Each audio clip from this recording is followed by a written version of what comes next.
Horo y'Imana rero nshuti bakunzi ba Fab TV mudukurikira umunsi ku munsi, twagarutse muri ya gahunda y'ubusobanuro bw'amazina agiye atandukanye. Uyu munsi tugiye kuba twaguha ubusobanuro bw'izina Divine. Witwa Divine, tega amatwi wumve uko bisobanura, ariko numara kubyumva niwumva bikunyuze nyamuna ntugende utakanze like cyangwa se ngo ukore comment tubwire uburyo wabyumvishije. Ariko duhaye ikaze wo kigera hano bwa mbere tukubwira ngo cunga neza urebe ko wakanze subscribe, n'ubu utarayikanze ubanze uyikande ukane no kukazajya kugira ngo uzajye ubona ubusobanuro bw'amazina menshi agiye atandukanye tukugeza hano kuri Fab TV umunsi ku munsi. Reka rero tuguhe ubusobanuro bw'izina Divine cyangwa se Divina.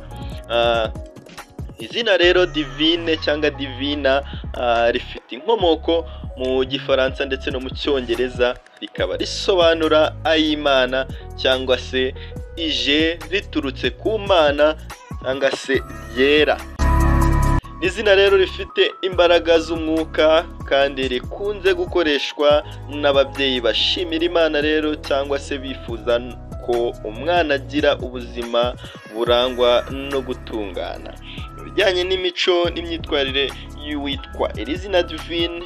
Divine rero akunda kugira cyangwa se mu mico n'imyitwarire ni umuntu w'inyangamugayo, wubaha kandi wiyubaha, afite umutima ukunda Imana n'abandi, kandi ahora yihatira rero kuba intangarugero. Ni umunyabwenge kandi wiyumvamo icyerekezo cyo kuva akiri mutoya. Arangwa rero no kugira umutuzo n'ubushishozi, ariko kandi aba azi icyo ashaka. Bijyanye n'ibyo witwa Divine cyangwa Divina akunda ukuri n'ubumwe n'amahoro mu muryango n'imibanire.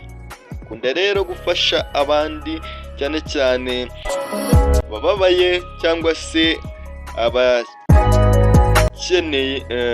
abakene. Akunda gusenga, kwitekerezaho no kuganira n'abantu b'ingirakamaro.